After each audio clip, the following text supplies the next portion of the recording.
Learnerville Speedway. Scott Bloomquist has led just about every lap of the 100 scheduled here at the Firecracker 100. Strong right out of the box on Thursday night. Momentum has been on his side the whole time. But as the laps wind down, does anybody have anything for him? T-Mac in the 39's been pretty good. Don't know if he's going to be able to catch Bloomer. Here he is, Bloomquist coming off a 4. Putting another one in the book. Just put a lap on Dan Stone, who beat him on Friday night in the second round of preliminaries. The car everybody was watching is Lanigan. You can see him in the distance. He closed it, but seems to have stalled out a little bit. Just a little bit. And in traffic, well, Stone running that same line as the number 29. He's shown the move over flag. Let's see how he handles 1 and 2. There's Lanigan. Diamonds the corner off, comes charging down off of the bottom. Behind him, here comes the rest of the pack, all trying to close in to see if they can take a shot at the final few here in this one.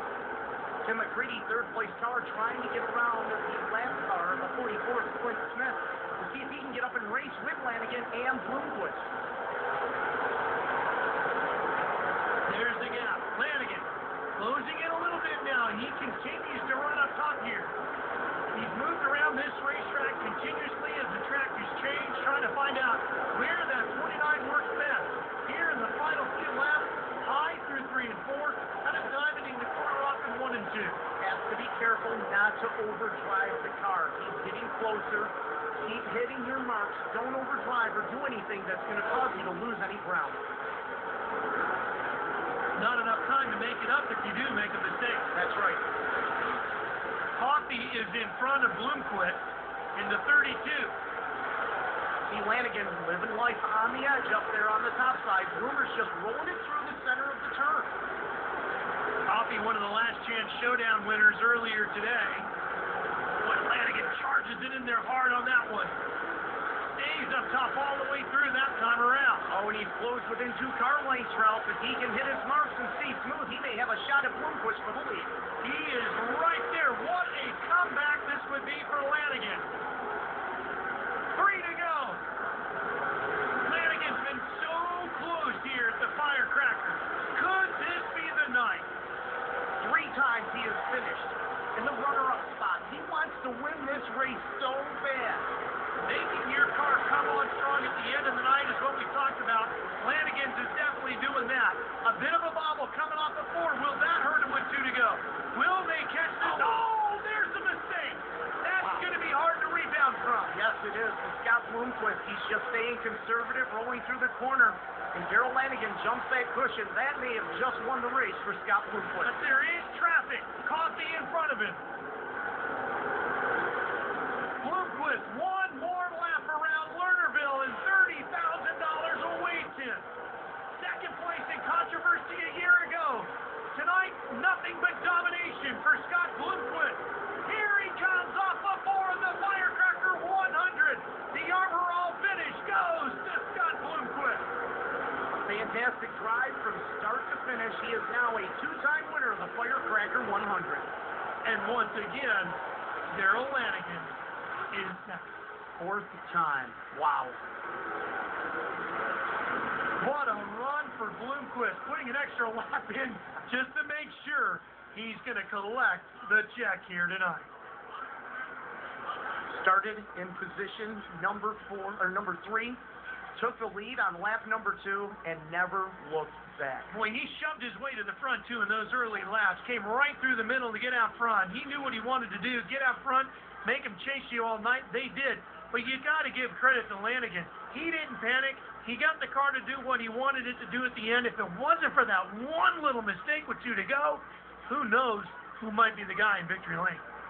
He won the inaugural Firecracker 100 by GottaRace.com back in 2007.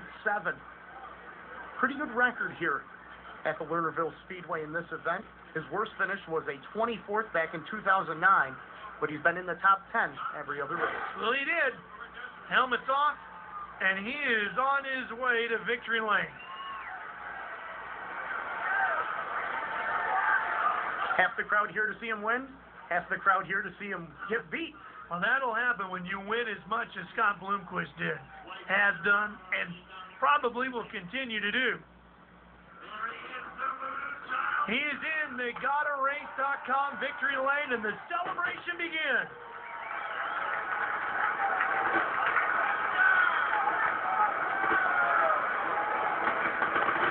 Big controversy a year ago, Shane, but not tonight, that's for sure. I don't think he's going to question anybody's tires this year, especially his own. No doubt about it. All right, he's standing by with Tony. Let's hear from Bloomquist. Well, this afternoon, Scott Bloomquist said he doesn't enter competitions he can't win, and tonight, Scott, you did it in commanding fashion, all 100 laps. Yeah, you know, we took off right there on the drop of the green. Those guys left enough room in the middle, and the car took off so good on the start. I decided just to go ahead and go for it and get in the lead and you know, control the race. You know, late, like I said, I think I might have cut my tires up too much, and you know, it felt like we were starting to give up a little bit, and I was starting to have a little trouble even with the lap cars, and you know, we had to make a couple good moves there and had to kind of slide Clint and just had to try to get somebody, you know, some cars between us, and you know, that worked out for us. I'll be looking forward to watching this race. With about 10 to go, Darrell started to run you down. Were you concerned about him getting around you at all? I didn't know who was running me down, but I saw Tommy was putting his hands closer together, and you know, you can't help but get a little bit nervous when that's happening, but I just had to really focus and try to really focus on what line I needed to stay in, and then we finally moved down a little bit lower and gained on the cars in front of me, and I felt like I better just stay there. It's been a great weekend for him. He had a win on his preliminary night, a runner-up the second night, and tonight he finds himself in the Gotta Race victory lane. Scott Bloomquist, the Firecracker 100 winner. With an exclamation point. There isn't too many drivers that when they pull into the pits for a big race are a favorite to win. He's one of them. More drivers to hear from when we wrap up after this.